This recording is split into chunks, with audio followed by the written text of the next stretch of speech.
Pessoal, continuando então o conteúdo, então eu vou explicar para vocês agora por que que eu desloquei, por que que eu mudei de posição o apoio, tá? Então, recordando, espaço com ausência de mais de 5 dentes ou extremidade livre, o apoio vai para mesial, tá? Então ele vai distante ao espaço protético. Agora é o seguinte, nessa situação eu estou explicando para vocês a alavanca de primeira classe, tá bom? Se vocês observarem essa imagem aqui da prótese, tá? Então eu tenho a prótese, eu tenho uma bolinha preta na distal desse pré-molar, e nessa linha preta, nessa bolinha preta, essa letra F, ela significa fulcro. Então é por aí que está passando a linha de fulcro quando a gente desenhou no nosso planejamento, tá? Então vamos lá. Observem essa seta vermelha em direção à prótese. Essa seta vermelha está explicando o sentido da mastigação. Então, o paciente está mordendo, tá? A tendência é realmente apertar a prótese, e a seta que vai nesse sentido, a gente chama de braço de potência, tá? São denominações, tá? Fiquem tranquilos com relação a isso, mas a gente chama de braço de potência. Então, na hora que o paciente morde, nessa situação que o apoio está na distal, a tendência é que o deslocamento seja no sentido oposto, tá? Então pense aqui comigo, o braço de potência, a mastigação, ele é um sentido de cima para baixo e o deslocamento é de baixo para cima, tá bom? A gente chama esse deslocamento de braço de resistência. Qual que seria uma situação comum para a gente fazer uma comparação? É igual eu mostrei para vocês o caso da gangorra, do senhor e da senhora. Então, imagine esse desenho ao lado aqui, tá? A linha, o traçado vermelho, essa seta vermelha, ele simula alguém sentando na gangorra e a seta verde levantando. Então, é exatamente o movimento de uma gangorra. Então, se eu perguntar para vocês, descrevam a alavanca de classe 1. Para vocês facilitarem o entendimento dessa situação, do que é uma alavanca de primeira classe, lembrem de uma gangorra, tudo bem? Lembrem de uma gangorra. Aí, nessa situação, nessa alavanca, quando então a gente desloca, a gente realiza uma força no braço de potência, o braço de resistência faz um movimento no sentido oposto. Então, de novo, a alavanca de primeira classe, o braço de potência desce, o braço de resistência sobe. Tudo bem? Sentidos opostos, tá? Isso quando o apoio está na distal. Beleza. Quando eu penso agora numa alavanca de segunda classe, eu quero que vocês, antes de ler o slide, mas observem essa imagem aqui, ó. Então eu tenho a prótese de novo, e se vocês observarem, o meu apoio ou o meu fulcro, eu desloquei para mesial do pré-molar, tá bom? Foi para mesial. Nessa situação que eu jogo para mesial, é uma situação semelhante a essa imagem inferior do lado esquerdo. Vocês estão vendo que eu desloquei esse triângulo como se fosse linha de fulcro para a ponta da barra, tá? E nessa situação, o braço de potência e o braço de resistência, eles se deslocam no mesmo sentido, tá bom? Quando isso acontece, eu previno que os movimentos de alavanca sejam transmitidos para os dentes pilares. Então, isso é uma situação benéfica? Sim. É isso que eu quero numa alavanca, numa situação de planejamento em PPR de extremidade livre.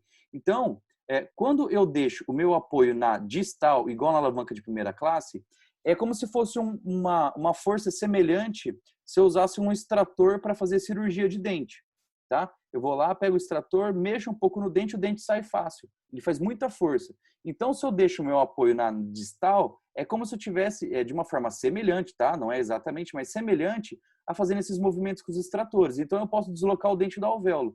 Para eu evitar isso daí, eu desloco o meu apoio, tá? Para mesial, distante do espaço protético. Portanto, é uma alavanca de segunda classe.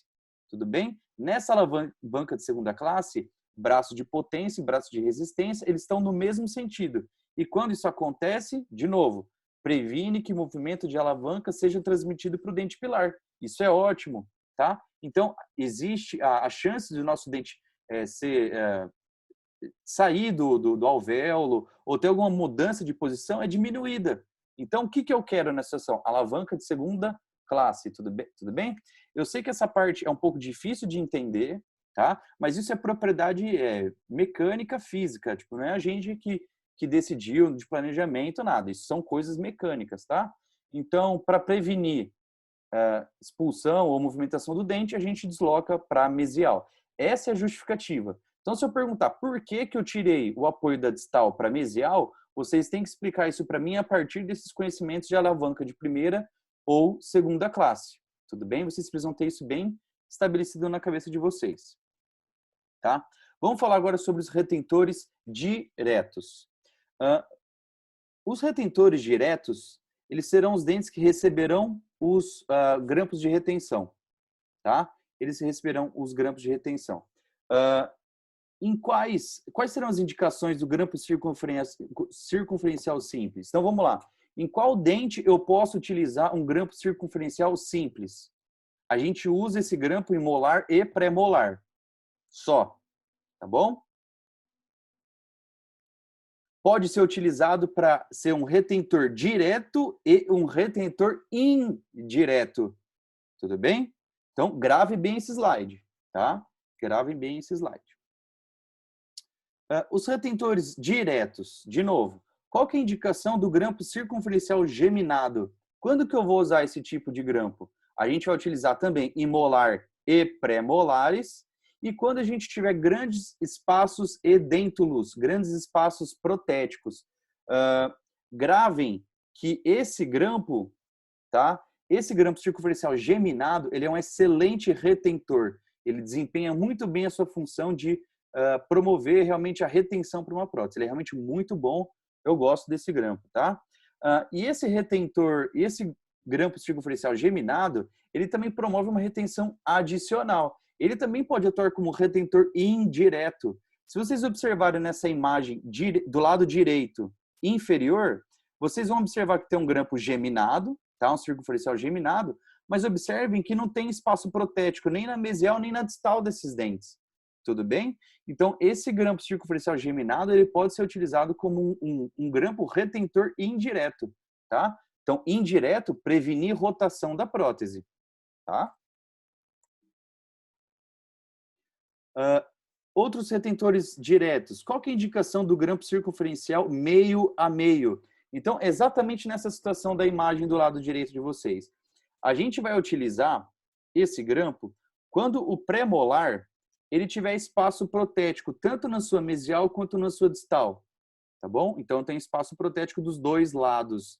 Nessa situação, a gente usa o grampo circunferencial meio a meio. Observem que ele tem um braço de retenção na vestibular e um braço de retenção na lingual palatina.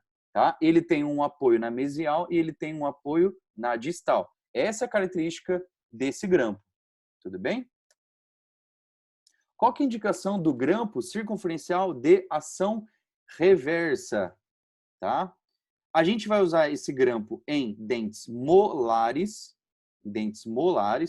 tá? E a indicação é quando a área retentiva ela está próxima ao espaço protético.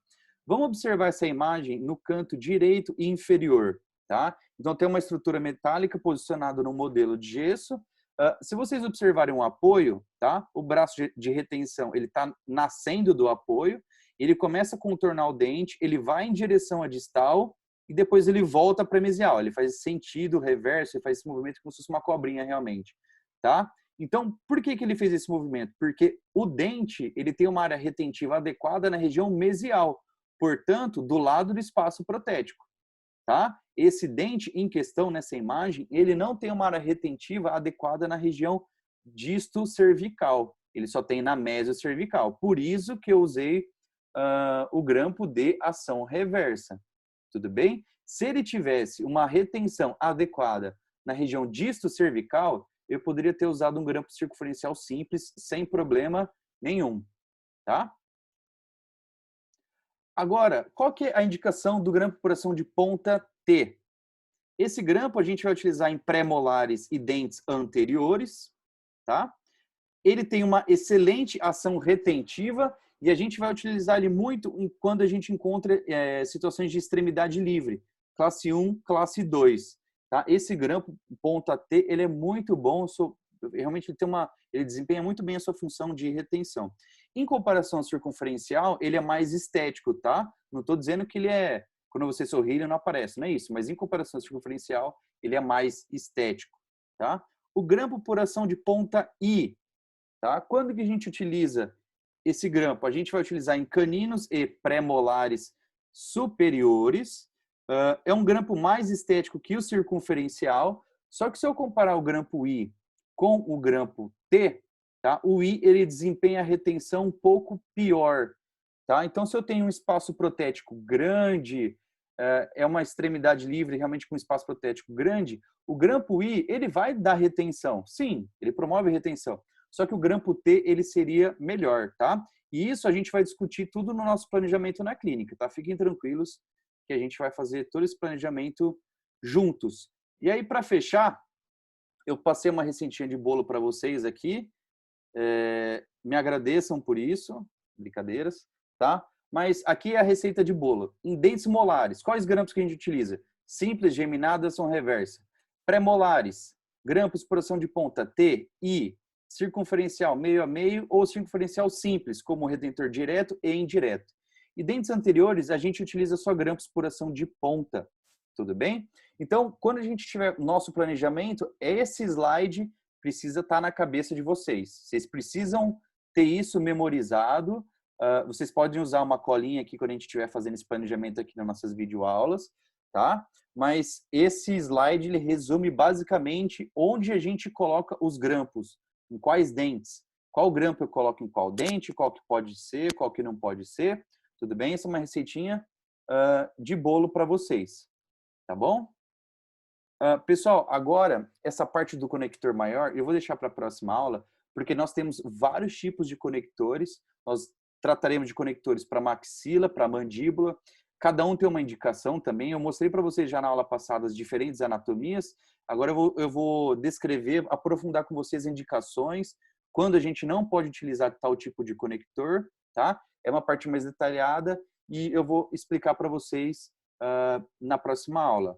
Tudo bem? Então, essa parte do conteúdo de hoje, eu quero que vocês deixem bem fixados, gravem bem isso daí. Eu me coloco de novo à disposição de vocês via e-mail ou pelo chat online, tá bom?